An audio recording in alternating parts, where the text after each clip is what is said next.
श्रोताओं नमस्कार। समसामयिक विषयों पर आधारित हमारे साप्ताहिक कार्यक्रम बातों बातों में के आज के अंक के साथ मैं शुभ्रा भट्टाचार्य। श्रोताओं, स्वच्छता ही सेवा अभियान के तहत 17 सितंबर से 2 अक्टूबर तक छत्तीसगढ़ में अनेक कार्यक्रमों का आयोजन किया जा रहा है। इस वर्ष इस अभियान की थीम है स्वभाव स्वच्छता, संस्कार स्वच्छता। प्रदेश में रैलियां, प्रतियोगिताएं और कार्यशाला आयोजित कर लोगों को इस अभियान में सहभागिता निभाने के लिए जागरूक किया जा रहा है। राज्य में अनेक संस्थाएं अपने कार्यों से स्वच्छता का संदेश देने के साथ ही पर्यावरण संरक्षण की दिशा में भी प्रेरणादायक काम कर रही हैं। श्रोताओं, छत्तीसगढ़ के बिलासपुर जिले के बिल्हा विकासखंड के तहत एक गांव है डोड़की। इस गांव की स्व सहायता समूह की महिलाएं कचरे का प्रबंधन कर उससे जैविक खाद बनाती हैं। समूह की महिलाएं अपने तिपहिया वाहन में घर घर घूमकर कचरा इकट्ठा करती हैं और फिर उसे लाकर इससे खाद बनाती हैं। ग्राम पंचायत ने मनरेगा के माध्यम से इस कार्य के लिए एक शेड और वर्मी टैंक का निर्माण भी करवाया है।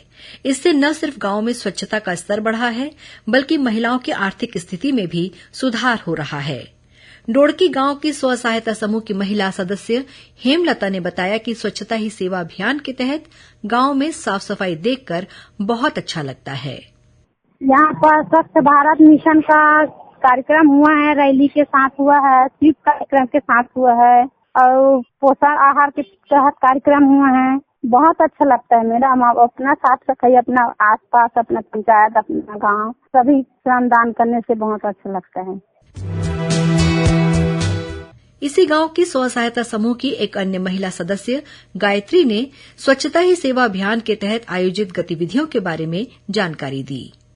इसमें हम लोग का योगदान है, हम करते हैं और अपने आसपास साफ सफाई, अपने घर की साफ सफाई और जो है अपनी पंचायत में है वो सब हम कार्यक्रम कराते हैं और करते भी हैं। और साथ में जो और है ना हमारे जो मितानी लोग हैं उन लोग भी हमारे सहयोग करते हैं। अभी उसका वो जो आंगनबाड़ी का जो पोषण आहार वाली चल रही ना, उसमें भी उसकी वो चल रही है कार्यक्रम। अभी वृक्षारोपण वाली कार्यक्रम भी चल रही है। साफ सफाई देखकर बहुत अच्छा लगती है। श्रोताओं, राजनांदगांव जिले के एक सुदूर गांव सुकुल देहान में जन्मी सामाजिक कार्यकर्ता और पद्मश्री फूलबासन बाई यादव स्वास्थ्य कार्यक्रम, शिक्षा, स्वच्छता और सामाजिक सुधार जैसी गतिविधियों में संलग्न हैं। उनके नेतृत्व में मां बमलेश्वरी जनहितकारी समिति द्वारा राजनांदगांव जिले में लगातार स्वच्छता अभियान चलाया जा रहा है। इस कार्य में 2 लाख से अधिक महिलाएं जुड़ी हुई हैं। श्रीमती यादव ने लोगों से गांव और शहरों को स्वच्छ बनाने की अपील की है। राजनांदगांव जिला हमार मां बमलेश्वरी जनहितकारी समिति के तत्वाधान में लगातार स्वच्छता अभियान ला लेके काम करत हन, जिसमें 2 लाख महिला जुड़े हैं। अवस्थाओं में स्वच्छता हम अपन गांव ला, अपन घर ला, हमार गांव और हमार समाज ला हम आगे बढ़ान जन सहयोग से तो बड़े से बड़े काम होते। कबर की स्वच्छता से ही हम स्वस्थ रहेंगे, स्वच्छता से ही हम हमार समाज ला आगे बढ़ा सकथन। हम 2003 से लगातार स्वच्छता में लेके काम करत हन। सोच बदलेंगे तो शौचालय का उपयोग होई, सोच बदलेंगे तो हमार गांव एक भविष्य बदली, एक स्वर्ग की तरह बनी और हम स्वस्थ रहेंगे, अच्छा रहेंगे। और यही अभियान ला लेके मां बमलेश्वरी जनहितकारी समिति लगातार अभियान ला चलाते है। आप जम्मू झन ला झारा झारा नेवता है कि अपन घर परिवार और गांव ला स्वच्छ सुंदर गांव बनाओ और जिला बनाओ। वहीं कांकेर जिले के जाने माने काष्ठ शिल्प कलाकार और पद्मश्री अजय कुमार मंडावी ने माओवाद से प्रभावित और भटके हुए लोगों को काष्ठ शिल्प कला से जोड़ दिया है।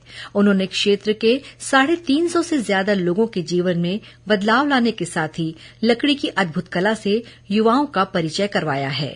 श्री मंडावी ने लोगों से स्वच्छता ही सेवा अभियान से जुड़कर आसपास की सफाई करने की अपील की है। नमस्कार, मैं पद्मश्री अजय कुमार मंडावी। अपने ही घर आंगन को स्वच्छ रखना शुरू करें और धीरे धीरे गांव, नगर, शहर, देश, राज्य सब कुछ स्वच्छ हो। इस कल्पना के साथ आज ही संकल्प लें कि हम पूरे परिवेश को स्वच्छ रखेंगे। वहीं दुर्ग जिले के रहने वाले जाने माने पंथी लोक नर्तक और पद्मश्री राधेश्याम बारले ने छत्तीसगढ़ में लोक नृत्य रूप पंथी के माध्यम से बाबा गुरु घासीदास के संदेशों को बढ़ावा देने में अपना योगदान दिया है। श्री बारले ने 2 अक्टूबर तक चलने वाले स्वच्छता ही सेवा अभियान में लोगों से भागीदारी कर साफ सफाई करने की अपील की है। जय जोहार, राम राम। मैं हूं पद्मश्री राधेश्याम बारले, भिलाई जिला दुर्ग से। आप मन एक संदेश देना चाहता हूं कि अवैया हमारे 2 अक्टूबर तक अभियान चलत है जो स्वच्छ भारत के, उनमें आप सब मन हिस्सादारी ले, भागीदारी करो और आसपास के कचरा के साथ साथ में घर के कचरा ला, तरिया नरवा और घाट घथौंदा के कचरा ला भी यथा स्थान में, जहां गांव तरफ और भिलाई शहर में भी और शहर में जो रिक्शा वाला थे उनका माध्यम से सूखा कचरा अलग दो और गीला कचरा अलग दो। और यही विनम्र अपील के साथ में आप सबसे पुनः एक बार कदम प्रार्थना है, निवेदन है कि जरूर ही आप मन स्वच्छता के प्रति ध्यान दो, ताकि हम सब मन स्वच्छ रहो, साफ रहो। हमारे शहर स्वच्छ साफ रही तब हम सब मन और हमारा राज्य, हमारे देश साफ रही। श्रोताओं, माओवाद प्रभावित सुकमा जिले में भी स्वच्छता ही सेवा अभियान के तहत विभिन्न कार्यक्रम आयोजित किए जा रहे हैं। इस बारे में और अधिक जानकारी दे रहे हैं हमारे संवाददाता विष्णु प्रताप सिंह राठौर। माओवाद से प्रभावित सुकमा जिले में स्वच्छता ही सेवा अभियान के तहत विभिन्न कार्यक्रम आयोजित किए जा रहे हैं। इस दौरान स्वच्छता रैली निकालकर लोगों को स्वच्छता की शपथ दिलाई जा रही है। साथ ही युवाओं और ग्रामीणों को स्वच्छता कार्यक्रम से जोड़ने स्वच्छता चौपाल, सामूहिक श्रमदान, रंगोली, निबंध और भाषण प्रतियोगिताएं आयोजित की जा रही है। इन कार्यक्रमों में संबंधित गांवों के शिक्षक, आंगनबाड़ी कार्यकर्ता, मितानिन, स्वास्थ्य कार्यकर्ता, स्वयं सहायता समूह की महिलाएं, जनप्रतिनिधि और स्वच्छता दूत सक्रिय भूमिका निभा रहे हैं। आकाशवाणी समाचार के लिए सुकमा से मैं विष्णु प्रताप सिंह राठौर। श्रोताओं, छत्तीसगढ़ की राजधानी रायपुर के रेलवे स्टेशन के बाहर स्वच्छता अभियान चलाया गया। इस बारे में और जानकारी दे रहे हैं हमारे रायपुर संवाददाता अभिषेक कुमार। स्वच्छता ही सेवा अभियान के तहत रायपुर रेलवे स्टेशन के बाहर रायपुर नगर निगम और नेहरू युवा केंद्र ने मिलकर स्वच्छता अभियान चलाया। इस अवसर पर मुख्य अतिथि के रूप में रायपुर उत्तर विधायक पुरेंद्र मिश्रा भी उपस्थित थे। इस दौरान उन्होंने सभी को स्वच्छता की शपथ भी दिलाई। स्वच्छता कार्यक्रम में 4 से अधिक युवाओं ने भाग लिया। वहीं रायपुर जिले में माना बस्ती के शासकीय उच्चतर माध्यमिक शाला में आयोजित कार्यक्रम में विधायक मोतीलाल साहू और पंचायत और ग्रामीण विभाग की प्रमुख सचिव निहारिका बारिक ने नागरिकों और विद्यार्थियों को स्वच्छता की शपथ दिलाई। साथ ही उन्होंने सामूहिक रूप से श्रमदान किया और एक पेड़ मां के नाम के तहत पौधारोपण भी किया। इस अवसर पर कबाड़ से जुगाड़ के तहत बच्चों द्वारा बनाए गए मॉडल की प्रदर्शनी भी लगाई गई। आकाशवाणी समाचार के लिए रायपुर से मैं अभिषेक कुमार।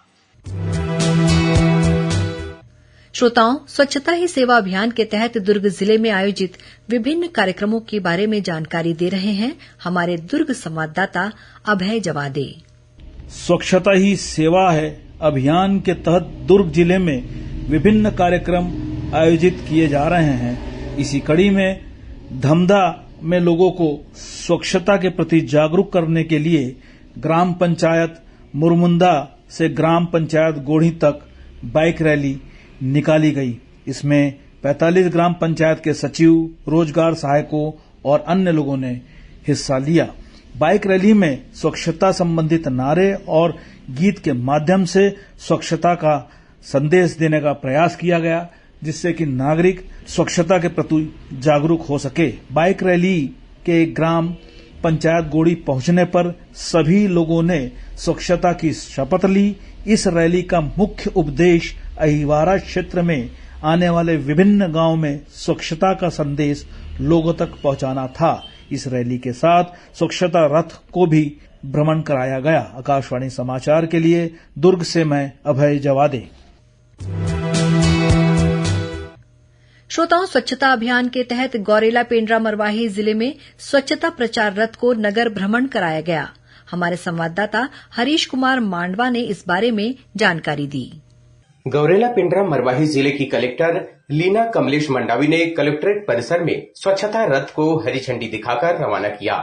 यह प्रचार रथ पर्यावरण से नाता जोड़ो, प्लास्टिक का इस्तेमाल छोड़ो, अपनी धरती अपनी कल बेहतर बनाए हम मिलकर नारे के साथ जिले के विभिन्न गांव में जाकर ठोस और प्लास्टिक कचरा संग्रहण, सोख्ता गड्ढा निर्माण, शौचालय निर्माण और ODF प्लस मॉडल ग्राम निर्माण के प्रति लोगों को जागरूक कर रहा है। स्वच्छता पखवाड़ा के तहत जिले में 2 अक्टूबर तक स्वभाव स्वच्छता संस्कार स्वच्छता की थीम पर स्वच्छता ही सेवा अभियान चलाया जा रहा है। इस अभियान का मुख्य उद्देश्य अधिक से अधिक लोगों की भागीदारी सुनिश्चित करना है। आकाशवाणी समाचार के लिए गौरेला पेंड्रा मरवाही से मैं हरीश कुमार माड़वा। श्रोताओं, स्वच्छता ही सेवा अभियान के तहत गरियाबंद के इंडोर स्टेडियम में साफ सफाई की गई। हमारे संवाददाता फरहाज मेमन ने इस बारे में और जानकारी दी। स्वच्छता ही सेवा अभियान के तहत गरियाबंद जिला कलेक्टर दीपक अग्रवाल ने 17 सितंबर को स्वच्छता अभियान का शुभारंभ किया। इसी कड़ी में स्वच्छ भारत मिशन शहरी और एक निजी बैंक द्वारा गरियाबंद के इंडोर स्टेडियम में स्वभाव स्वच्छता संस्कार में स्वच्छता थीम पर स्वच्छता अभियान चलाया गया। इस अवसर पर बैंक अधिकारी, कर्मचारी, नगरीय निकाय के कर्मचारी, खिलाड़ी तथा स्थानीय जनप्रतिनिधि और आम लोगों ने मैदान में उगे खरपतवार, वेस्टेज पॉलिथीन, पानी बोतल और कचरे की सफाई की। इस दौरान लोगों को श्रमदान कर स्वच्छता के प्रति जागरूक किया गया। लोगों को स्वच्छता की शपथ भी दिलाई गई। आकाशवाणी समाचार के लिए गरियाबंद से मैं फरहाज मेमन। श्रोताओं, राज्य के राजनांदगांव जिले में स्वच्छता ही सेवा कार्यक्रम के तहत विभिन्न स्कूलों के बच्चे पानी की खाली बोतल, कोल्ड ड्रिंक्स की खाली प्लास्टिक बोतलों में प्लास्टिक की पन्नियां, बिस्किट के रैपर जैसे अपशिष्टों को भरकर इको ब्रिक्स बना रहे हैं। इन इको ब्रिक्स का इस्तेमाल उद्यानों में क्यारियां बनाने के लिए किया जा रहा है। इससे पर्यावरण को स्वच्छ रखने में मदद मिल रही है। श्रोताओं, केंद्रीय जल शक्ति और स्वच्छता मंत्री चंद्रकांत रघुनाथ पाटिल आज अपने 1 दिवसीय छत्तीसगढ़ प्रवास के दौरान राजनांदगांव जिले में पर्यावरण संरक्षण और स्वच्छता को लेकर किए जा रहे कार्यों का अवलोकन करेंगे। वे इस अवसर पर राजनांदगांव जिले के बरगा गांव में स्वच्छता ही सेवा अभियान के तहत आयोजित जिला स्तरीय कार्यक्रम में भी शामिल होंगे। केंद्रीय मंत्री डोंगरगांव ब्लॉक के अमलीडीह और अर्जुनी जाकर कचरा और प्लास्टिक प्रबंधन के लिए किए जा रहे कार्यों का मुआयना करेंगे। गौरतलब है कि डोंगरगांव ब्लॉक के ग्राम अर्जुनी में स्व सहायता समूह की महिलाएं ठोस अपशिष्ट प्रबंधन इकाई चला रही हैं। वहां गांवों से संग्रहित कचरों से अनुपयोगी वस्तुओं की छटाई कर उसे रिसाइकल कर उपयोगी बनाया जा रहा है। वहीं अमलीडीह में प्रशासन ने प्लास्टिक वेस्ट मैनेजमेंट यूनिट की स्थापना की है। वहां अनुपयोगी प्लास्टिक से कई उपयोगी चीजें बनाई जा रही हैं। ये यूनिट महिलाओं को आर्थिक रूप से सक्षम बनाने में महत्वपूर्ण साबित हो रही है। राजनांदगांव जिले के 42 गांवों के 111 पहाड़ियों पर जल संरक्षण करने 2.25 लाख गड्ढे किए गए हैं। तालाबों का निर्माण कराया गया है, जिससे पहाड़ियों के गड्ढों से होकर तालाब में आने वाले जल को संरक्षित किया जा सके। इन गांवों की पंचायतों ने जल रक्षा के लिए 1 करोड़ 16 लाख रुपए खर्च किए हैं। वहीं 1.5 लाख से अधिक ग्रामीणों ने श्रमदान भी किया है, ताकि भविष्य में भूजल का स्तर बढ़े और पहाड़ियों में हरियाली लौटे। श्रोताओं, इसी के साथ हमारा ये कार्यक्रम संपन्न होता है। अगले हफ्ते एक नए विषय के साथ हम फिर हाजिर होंगे। अब हम आपसे विदा लेते हैं। नमस्कार।